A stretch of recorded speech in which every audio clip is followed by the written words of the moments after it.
আমরা যারা content creator আছি তারা কিন্তু অনেকে অনেক ভুল করছি। অনেকেই না জেনেই রুলস না মেনেই আন্দাজে শুধু একটা ভিডিও করে আপলোড করে দেই। অনেক সময় নিয়ে একটা ভিডিও করি, রিলস বানাই। সেই রিলস আপলোড করি কি দিয়ে? ফেসবুক থেকে একটা মিউজিক সিলেক্ট করে।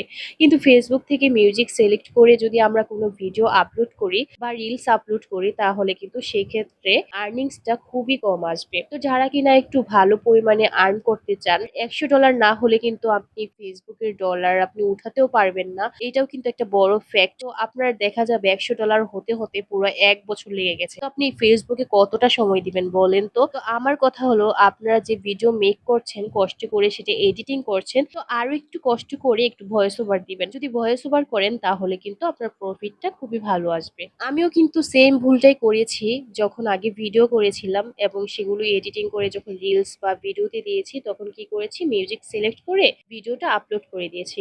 কিন্তু এখন কি দেখা যাচ্ছে এখন সবগুলো ভিডিওতেই কপিরাইট ক্লেম আসছে। মিউজিকের কপিরাইট ক্লেম মানে আমার অর্ধেক টাকাই তাদেরকে দিয়ে দিতে হবে। সেক্ষেত্রে কিন্তু আমার রিলসে কোনোই ইনকাম আসছে না। কারণ আমার ফটোস তারপর স্টোরিজ বা টেক্সট এগুলোতে ইনকাম আসছে বাট আমি যেটাতে সময় দিচ্ছি রিলস বানানো বা ভিডিও মেক করা সেটাতেই কোনো আর্নিং আসছে না। এটা কোনো হলো ভাই? এটাতেই আমি বেশি এফোর্ট দিচ্ছি ভিডিও বানাতে।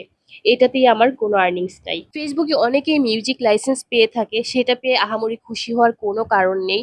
মিউজিক লাইসেন্স পেয়েছেন মানে আপনার কপিরাইট ক্লেম করবে না। মানে আপনার পেজে কোনো ইস্যুস আসবে না। কিন্তু আপনার যে আর্ন হবে সে আর্ন থেকে কিন্তু তারা প্রফিট পাবেই পাবে। তো সেক্ষেত্রে আপনার বা আমার লাভ হলো কিসে বলুন তো? তো যাই হোক আসসালামু আলাইকুম এভরিওয়ান। সবাই কেমন আছেন? আশা করছি সবাই ভালো আছেন। তো আজকে আমরা দুপুরে রান্না করেছিলাম হলো মুরগির মাংস। তো মুরগির মাংস রান্না করার জন্য তো সবাই একই প্রসেস ফলো করি। সেই নরমাল ভাবেই মুরগিটা রান্না করেছি। তো সব মশলাপাতি কষিয়ে নেওয়ার পর কিন্তু মুরগির মাংসগুলো খুব ভালোভাবে কষিয়ে নিয়েছি।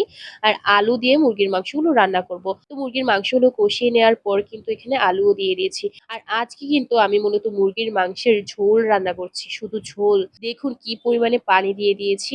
এরপরে যখন পানিটা বলক চলে আসবে তখন আস্ত কয়েকটা কাঁচামরিচ দিয়ে দিচ্ছি। প্লিজ আপনারা কেউ আমার রান্নায় টোকপাক ধরবেন না যে এত ঝোল কেন দিলাম। আসলে আমাদের ঘরে ঝোলটাই বেশি খাওয়া হয়। মুরগির মাংস তো খায় না। তরকারিতে যতই ঝোল দেই খালি বলে ঝোল দাও, ঝোল দাও, ঝোল দাও। তো আজকে এত তো ঝোল দিয়েই মুরগির মাংসটা রান্না করলাম। এরপরে কিন্তু আমি এখানে কিছু জিরা গুঁড়ো এড করে দিয়েছি। তো আমার রান্নাটা কিন্তু একদম শেষ পর্যায়ে চলে এসেছে। আজ এই পর্যন্তই। ঘরোয়া সব রান্না-বান্না আর দৈনন্দিন জীবনের কি সুন্দর, সুন্দর মুহূর্ত পেতে পেজটি ফলো দিয়ে রাখুন। আজ এই পর্যন্তই। আল্লাহ হাফেজ সবাইকে।